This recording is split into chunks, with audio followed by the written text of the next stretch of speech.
Beginning in November 1929, the Soviet Union moved to transform all peasant households into collective and state farms. The collectivization drive was undertaken with a couple of goals in mind, including rapid industrialization, increased grain procurement, and increased control over the peasantry. Fast forward to December 1991, over 60 years later, and the Soviet Union ceased to exist.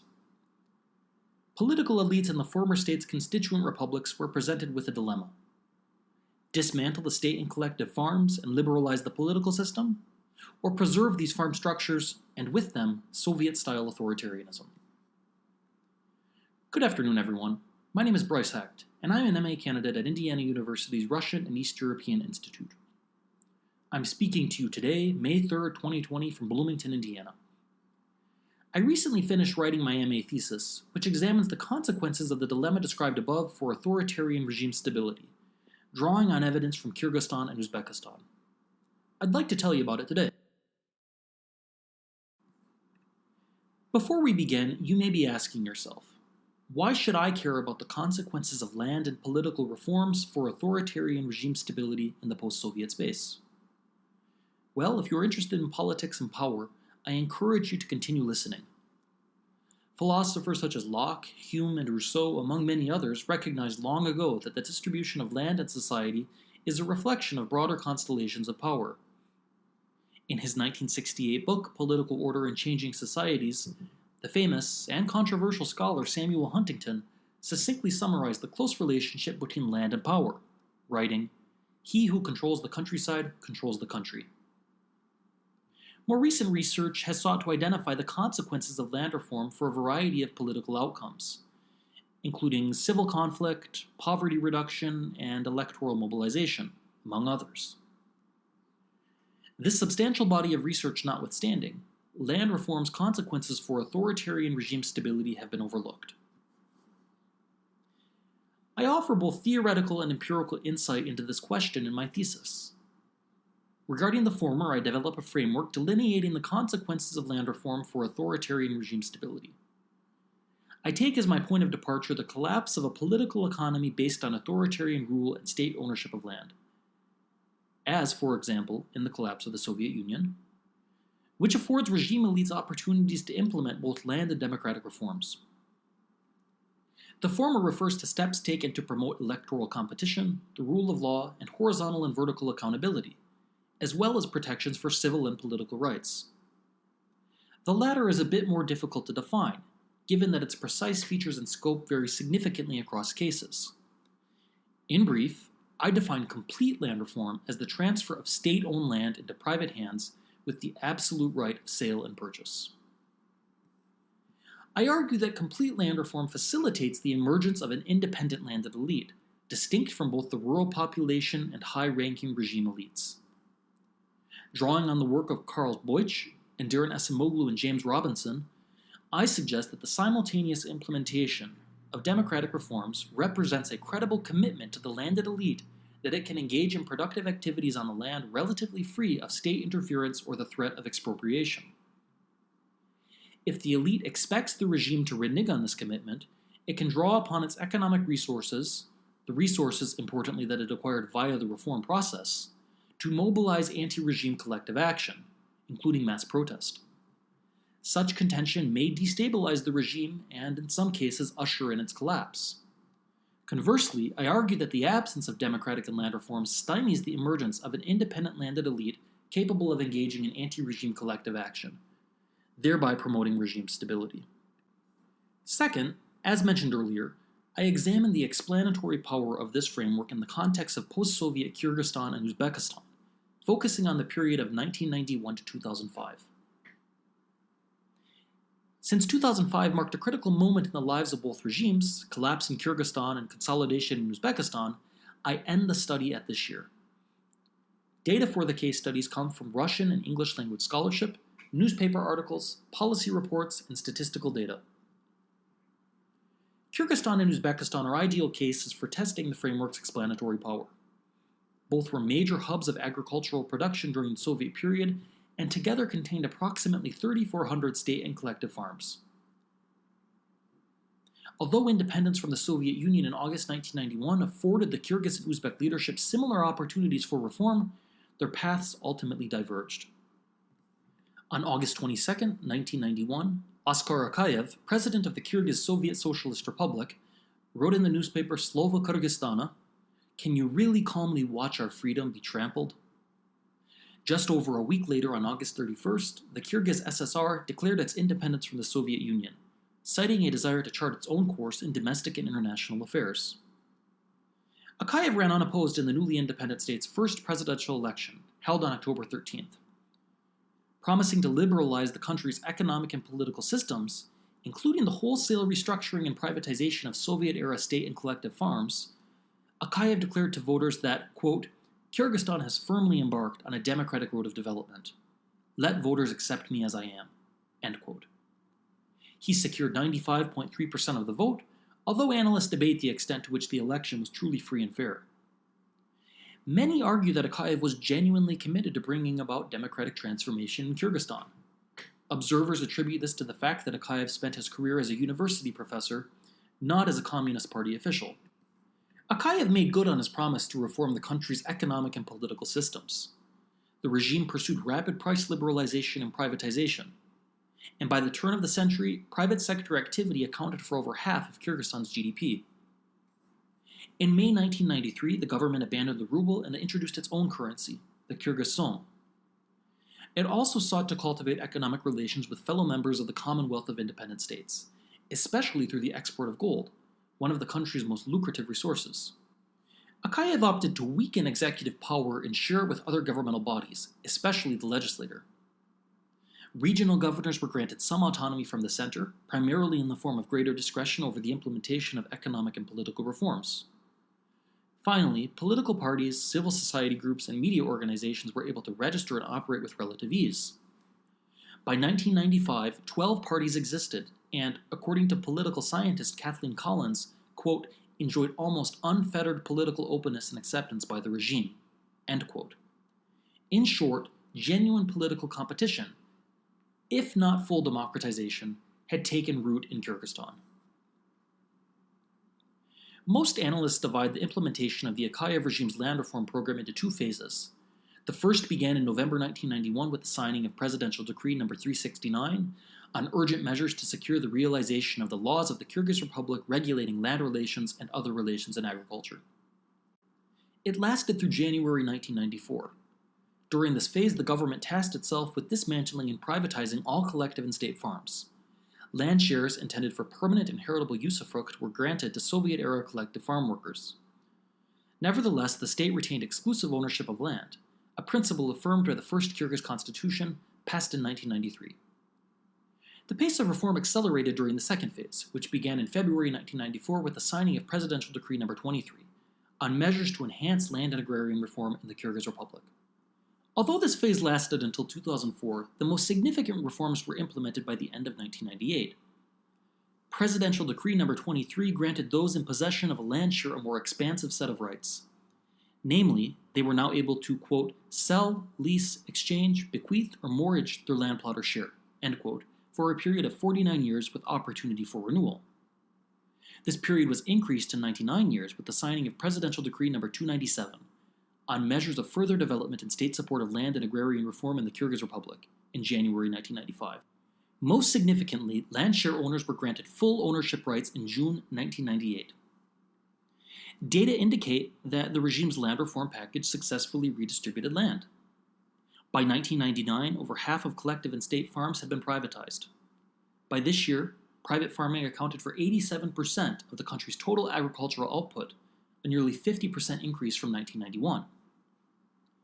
Although farm workers and members of the rural population were able to acquire small plots of land, Soviet-era farm managers and other local officials took advantage of the land reform process to acquire a significant share of the land, thereby giving rise to a new landed elite. Landed elites quickly established themselves as prominent members of their respective communities, quote, independent of the central state, end quote, according to political scientist Scott Radnitz. Similarly, Erica Marat notes that they provided for the welfare of those who were adversely impacted by the rapid economic transformation of the 1990s. They became, in her words, middlemen between an impoverished population and the state. The Akayev regime's implementation of both democratic and land reform suggested to the landed elite that it would be able to reap the economic benefits of land ownership free of state interference. Importantly, this group, quote, valued economic growth and political stability above all else, end quote, and thus it was willing to, quote, turn on Akayev if they saw him as responsible for economic problems or instability, rather than as a guarantor of their interests, end quote. Indeed, signs began to emerge in the late 1990s and early 2000s that the regime's interests were diverging from those of the landed elite. First among them were the regime's constitutional reforms, which were designed to broaden the scope of executive authority. Rampant corruption also sent a signal to the elite that the regime might renege on its commitment to non-interference. Observers note that corruption and state capture had become the order of the day. The regime employed authoritarian tactics to silence critics, namely media organizations, suing them for libel and even disbanding some. Prominent opposition figures were also arrested. The regime's authoritarian turn became most clear in 2005, when it imposed strict regulations on which candidates were permitted to run in February's parliamentary elections. Candidates perceived as threats to the regime, such as Rosa Atambayeva, a popular figure in the opposition, were prohibited from running. The regime also resorted to electoral fraud in an effort to secure as many seats as possible, 69 out of 75, according to final results. Scholar of post-Soviet politics Henry Hale argues that this outcome provided the impetus for mass mobilization. Citizens gathered to protest in several of the country's major cities, including Bishkek, Jalalabad, and Osh. The landed elite, business people, and elders played a prominent role in mobilizing protesters. As Radnitz notes, quote, local elites gathered supporters locally, end quote, for example by drawing on pre-existing patron-client relations and distributing information. Although precise data do not exist, most analysts estimate that approximately 40,000 individuals took part in the protests. The landed elite coordinated its activities through the People's Movement of Kyrgyzstan, an alliance of opposition parties. By pooling resources provided by landed elites and other wealthy business people, this organization helped participants to overcome barriers to anti-regime collective action. The protests, indeed, were ultimately successful. Akayev fled to Moscow from Bishkek on March 24th, and he resigned on April 4th, less than 2 weeks later. Kurmanbek Bakiev, one of the central leaders of the protest movements, was inaugurated as president in July 2005, a month after winning the country's presidential election. Like Kyrgyzstan, Uzbekistan declared its independence from the Soviet Union on August 31, 1991. Islam Karimov, the newly independent state's first president, was inaugurated in Tashkent, the republic's capital, in January 1992. Unlike Akayev, however, Karimov cautioned against the implementation of democratic and economic reforms, including land reform, despite repeatedly affirming his commitment to the development of, quote, a genuine democratic society and a modern market economy capable of providing adequate living standards for its people and of protecting their rights and freedoms, end quote. Karimov built his career in the Communist Party of the Soviet Union, serving in a variety of positions between 1966 and 1991. For this reason, analysts argue that Karimov was ultimately interested in preserving the institutional structure of the Soviet state, and importantly, the benefits he acquired through it, as long as possible. In the early independence period, Karimov quickly moved to concentrate power in the executive branch and weaken it in the judiciary and parliament. Collins observes that the institutional form of the parliament was nearly identical to its predecessor, the Uzbek Supreme Soviet. Similarly, Paul Kubitschek terms it a, quote, rubber stamp body, end quote, with its only purpose affirming Karimov's policy agenda. Although parliamentary elections took place on a semi-regular basis, only parties sponsored by the regime were allowed to compete in them. Despite technically being permitted to exist, burdensome and costly registration procedures hindered the development of media and civil society organizations. The regime also sought to eliminate regional bases of political power. To that end, Karimov appointed loyalists to serve as regional governors. Governors who fell out of favor with the regime were swiftly replaced, as frequently as 6 times per year.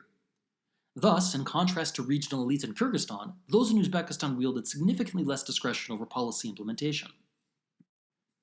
The regime was similarly reticent to engage in economic reform, leading analysts to characterize its approach as, quote, explicitly gradual, end quote. It opted against rapid privatization and price liberalization, and it sought to maintain ownership of state enterprises and increase production in the state's lucrative cotton industry. In contrast to the Akayev regime, the Karimov regime did not seek to completely dismantle the Soviet-era farm structure. In fact, it was largely uninterested in pursuing meaningful land reform. Nevertheless, some changes did occur, although they were very limited in scope. The first phase began in July 1992 with the signing of the Law on Peasant Farms, and it lasted until 1997. This law had two primary effects. First, Uzbek state farms were turned into collective farms, which were to be comprised of former workers. Although the production and sale of cotton and wheat was still regulated by the state, the production of other crops was not. Land not used on the collective farms could be leased as nominally private farms. However, these farms remained subject to the same rules governing the collective farms. Zvi Lerman reports that whereas in 1991 there were only 2,000 collective farms in Uzbekistan, by 2006 there were 200,000. The state, however, still retained full ownership of land. The second phase of reform began in 1998 with the signing of the Law on Private Land, and it lasted until 2002. This law slightly broadened the scope of individuals' land rights. Namely, those who possess land plots were granted the right to pass them on to their children upon retirement or death. Restrictions, however, remained, particularly for those interested in producing field crops, such as wheat and cotton. Commenting on this period, the economist Richard Pomfret notes, quote, "Land could not be sold or sublet. Even on leased private land, farmers had to grow what they were told to grow and sell to prescribed buyers at fixed prices, with payments into bank accounts from which they have difficulty withdrawing cash." End quote. The third phase began in 2004 and lasted until 2007. No major changes were implemented in this period. The regime merely reaffirmed its commitment to the further development of collective farms. In addition, the private farms described previously were separated from the collective farms. The absence of complete land reform in Uzbekistan hindered the emergence of an independent landed elite capable of engaging in regime-destabilizing collective action. Although the regime did experience mild unrest in May 2005 in the Fergana Valley city of Andijan, this failed to materialize into an organized opposition movement. Consequently, the regime remained intact. In summary, these case studies illustrate the importance of land reform for regime trajectories in the post-Soviet space. In conclusion, I would like to discuss two avenues for future research. First, the theoretical framework that I have developed should be refined. In its current form, the framework depicts a two-actor game played out between a regime on the one hand and an independent landed elite on the other. As a result, it leapfrogs, to use the language of political scientist Andreas Schedler, other potentially important actors and units of analysis. Future research should consider how regime elites influence the extent to which the landed elite is able to engage in anti-regime collective action. For example, the former could distribute information that proxies for the strength of the regime, such as economic data. In certain cases, high-level officials may also defect. Such displays of weakness may signal to the landed elite that mobilizing anti-regime collective action is a worthwhile endeavor. More generally, when the interests of regime elites converge with those of another group, be it the masses or an intermediate group such as a landed elite, the outcome is often instability. Second, researchers should examine the extent to which this theory explains similar processes and outcomes in other countries and regions. There are reasons to believe that it would. After all, Kyrgyzstan and Uzbekistan are not the first states to have been presented with opportunities for the implementation of democratic and land reforms. The other post-Soviet states, in both Central Asia and elsewhere, represent fertile ground for testing this theory. Beyond the former Soviet Union, many African states, for example, found themselves in similar situations during decolonization. Nevertheless, my thesis has laid the groundwork for further inquiry. Thank you for listening, and please, let me know if you have any questions.